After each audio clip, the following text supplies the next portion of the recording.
आप सभी को सरस्वती पूजा, श्री पंचमी, बसंत पंचमी की हार्दिक शुभकामनाएं। आइए सरल पूजा विधि, शुभ मुहूर्त, राहु काल का अशुभ समय और संपूर्ण उपाय इस वीडियो में देखते हैं। यह ज्ञान की देवी मां सरस्वती के प्रादुर्भाव अर्थात उनके जन्म का दिन है। हर स्थान पर बहुत सुंदर पूजा इस दिन करी जाती है। ऐसी मान्यता है मां सरस्वती का प्रकट उत्सव अर्थात जन्म उत्सव माघ महीने के शुक्ल पक्ष की पंचमी तिथि को हुआ था, तो वह तिथि इस बार हमें 23 जनवरी दिन शुक्रवार के दिन प्राप्त हो रही है। आप इसी दिन बसंत पंचमी के निमित्त पूजन पाठन का कार्य कीजिएगा। बसंत पंचमी अर्थात श्री पंचमी 23 जनवरी को है। इस दिन सब कार्य किए जा सकते हैं।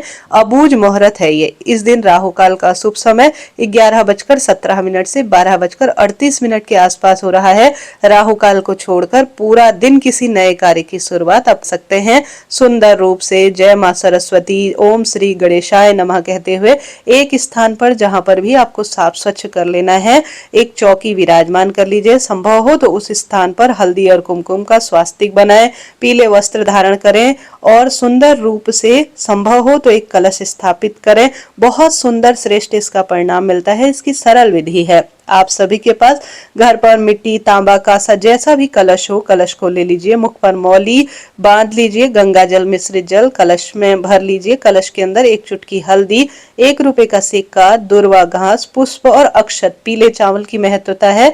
तो आप सभी यह सभी चीजें डालकर सरल भाव सच्चे मन से जो माता सरस्वती हैं उनके साथ गणेश जी को भी अलग से विराजित करना चाहें तो कर सकते हैं, परंतु मेरे साथ जो मूर्ति है उसमें गणेश जी महाराज, मां सरस्वती और साथ ही जो मां लक्ष्मी है, शुक्रवार का दिन है, तीनों विराजमान हैं। उन्हें मैंने पीले वस्त्र के ऊपर इस तरह से रख लिया है। साथ ही 5 पल्लव, आम, अशोक, कोई से भी शुभ 5 पत्ते ले लीजिए, उसमें हल्दी आप तिलक के रूप में लगा लीजिए और पूर्ण पात्र चावल का, देखिए पूर्ण पात्र रखा है मैंने पीले चावल का।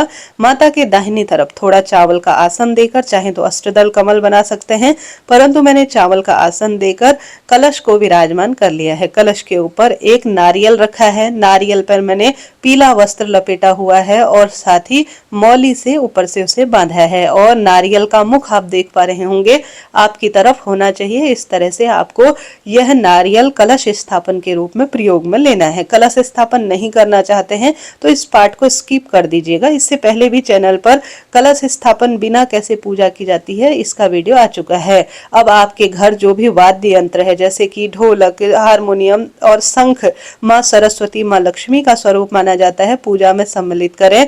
और आपके पास जो दिव्य पुस्तकें हैं, जो भी भागवत है या रामायण है या श्रीमद् भगवत गीता है या पंचांग इत्यादि आप प्रयोग करते हैं या आपके घर पर आपके बच्चों की पुस्तकें हैं तो इस पूजा में जरूर से रखें। ऐसी मान्यता है। इससे ज्ञान की देवी ऊर्जा का उनमें संचार करती है और उत्तम बुद्धि प्राप्त होती है और वाक्पटुता और सौभाग्य बढ़ता चला जाता है। तो इस तरह से अपने पूजा स्थल पर आपको यह पूजा शुरू करनी है। अब इसके बाद एक दीपक आपको लगा लेना है, चाहे तो घी या तिल के तेल का प्रयोग करें।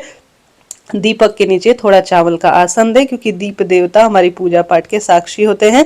सबसे पहले यही कार्य किया जाता है। फिर जल का छींटा स्नान का भाव करते हुए मूर्ति और श्री कलश के ऊपर जो है आप सभी जल का छींटा स्नान का भाव करते हुए समर्पित करें। मैंने, आपने देखा होगा मैंने किया। उसके बाद एक वस्त्र से वह पोंछ लीजिए। स्नान का भाव हो गया। अब आप गणेश जी महाराज को सबसे पहले ओम श्री गणेशाय नमः कहते हुए चंदन धारण कराएं। फिर गणेश जी को अक्षत धारण करें और हल्दी भी जरूर से समर्पित करें गणेश जी महाराज को। इसी तरह से माता सरस्वती, ओम सरस्वती देवे नमो नमः या देवी सर्वभूतेषु मां सरस्वती रूपेण संस्थिता नमस्तस्ये नमस्तस्ये नमस्तस्ये नमो नमः, ऐसा कहते हुए या धीरे धीरे मोबाइल इत्यादि में यह चलाते हुए या माता सरस्वती के मंत्रों का उच्चारण करते हुए माता सरस्वती को वस्त्र रूपी कलावा, पीले फूल, चाहे तो सरसों के हो या कोई से भी पीले फूल हो, वह आप समर्पित करें। रोली, चंदन, हल्दी, अक्षत इत्यादि समर्पित करें। और आपके पास जो दिव्य पुस्तकें हैं उन पर भी रोली, चंदन, हल्दी समर्पित करें। दीप देवता पर भी रोली, चंदन समर्पित करें। वाद्य यंत्र और कलश देवता पर भी वस्त्र, पुष्प सभी चीजें एक एक करके समर्पित करने का प्रयत्न करें। यह दिन सबसे बड़ा दिन है। स्कूल हो, घर हो, कहीं पर भी हर जगह यह पूजन अत्यधिक शुभ होता है। इस बार सरस्वती पूजा अर्थात जो श्री पंचमी पूजा है उसका शुभ मुहूर्त हो रहा है सुबह 7:13 से 12:13 34 मिनट के आसपास। तो इस समय ही आप पूजा पाठ करते हैं तो उत्तम होता है। देखिए इस दिन राहु काल को छोड़कर पूरा दिन गृह प्रवेश, भूमि पूजा, मुंडन, कान छिदाई, प्रथम बार बच्चे स्कूल जाना या किसी नए कार्य की शुरुआत के लिए पूरा दिन शुभ है। बस राहु काल का त्याग करें। ठीक है जी, आपने स्क्रीन पर देखा होगा मैंने थोड़ा सा पुष्प हाथ में लेकर अपने इष्ट पितृ देवी देवताओं का सभी का ध्यान किया और कहा कि प्रभु जी सब मेरी पूजा में सम्मिलित हो और मेरी मनोकामना पूर्ण करें, ऐसी मैंने प्रार्थना की। इसके साथ ही अब बारी आती है भोग लगाने की। आपके पास बताशा है या बाजार से मिठाई है, लौंग, इलायची, पान के पत्ते में रखकर माँ सरस्वती, श्री गणेश जी महाराज, माँ लक्ष्मण, सभी अपने जो देवता हैं उनको आप भोग लगा दीजिएगा, शुभ माना जाता है। नहीं है तो कोई दिक्कत नहीं, जो है जैसा है जिस स्वरूप में है भगवान जी उसे स्वीकार ही करते हैं। इसके साथ ही पीले चावल जरूर इस दिन भोग लगाने चाहिए। इन्हें सतरंगी चावल या अलग अलग नाम से जाना जाता है। इन्हीं का प्रसाद माँ को समर्पित किया जाता है और इन्हीं को जो है प्रसाद रूप में वितरित किया जाता है। खीर का भोग भी इस दिन जरूर लगाया जाता है और यूपी इत्यादि में तो जरूर से दाल की पूड़ियां बनाई जाती है और भोग स्वरूप समर्पित किया जाता है। आप अपने क्षेत्र अनुसार कर सकते हैं, परंतु इस दिन पीले चावल की महत्वता है। मैं गणेश जी महाराज को दुर्वा, सुपारी और यज्ञोपवीत लाई थी, परंतु चढ़ाना भूल गई। इंसान से गलती हो जाती है, तो अब मैं समर्पित कर रही हूँ। आशा है, उम्मीद है आप समझेंगे। मौसम अनुसार जो भी आपके पास ड्राई फ्रूट है, सूखे मेवे हैं, मौसमी फल इत्यादि है, सब गणेश जी महाराज, माँ सरस्वती और माँ लक्ष्मी को भोग लगाए, क्योंकि उन्हीं का दिन है और बहुत बड़ा दिन यह माना जाता है। पूजा में रही कमी के लिए आप पूर्ति के लिए कुछ रुपए दक्षिणा स्वरूप भी समर्पित करें। बाद में किसी गरीब विद्यार्थी को दान दे देते हैं या किसी मंदिर में से चढ़ा देते हैं या गौ माता को खिला देते हैं तो शुभ माना जाता है। थोड़ा सा माँ सरस्वती को अपनी इच्छा शक्ति सामर्थ्य अनुसार सुहाग की सामग्री समर्पित करें। बाद में इसे स्वयं प्रयोग में ले लीजिएगा या दान भी दे सकते हैं, शुभ ही शुभ माना जाता है। तो इस तरह से आप सभी को यह कार्य करना है। साथ ही गुरु जी बताते हैं 31 अर्थात 31 की संख्या में अगर आप सभी शिवलिंग पर अपने बच्चे के हाथ से जिस परीक्षा में बच्चा बैठेगा उस कार्य की उन्नति के लिए वह कार्य हो जाए, ऐसी प्रार्थना करते हुए 31 पीले सरसों के फूल शिवलिंग पर चढ़ा देते हैं तो निश्चित रूप से जिस कार्य में बच्चा बैठता है उस कार्य में उन्नति हो जाती है। तो यह कार्य आप कर सकते हैं। पीले पुष्प माँ सरस्वती को समर्पित करें, पीले वस्त्र समर्पित करें, शुभ ही शुभ माना जाता है। अब अपने दाहिने हाथ में पुष्प लेकर बसंत पंचमी व्रत की संपूर्ण कथा का रसवादन कीजिएगा। ठीक है जी, इस तरह से यह पूजा विधि पूर्ण हुई। यह दिन सबसे सुंदर है।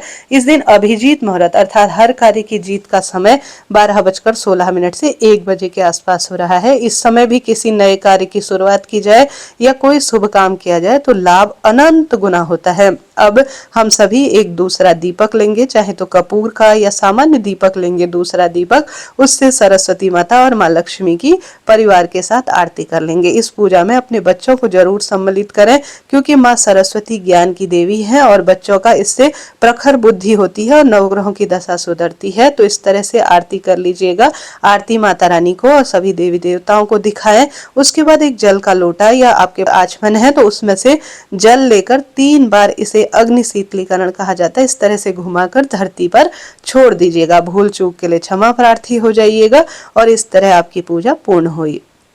अब जो आपने विधि पारण की भी बता दूं तो दूसरे दिन जैसे सुबह आपने पूजा कर रखी है तो शाम तक आप चौकी हटा सकते हैं या दूसरे दिन भी चौकी हटा सकते हैं। अपने बच्चों के जो पूजा का पढ़ाई का स्थल है वहां हल्दी का जो पूजा में चढ़ाई गई हल्दी है, रखी गई हल्दी है, इसका स्वास्तिक अपने घर के दरवाजे, अपने घर की रसोई, अपने घर के मंदिर और बच्चों के कमरे और अपने व्यापार स्थल पर हल्दी का स्वास्तिक जरूर बनाएं।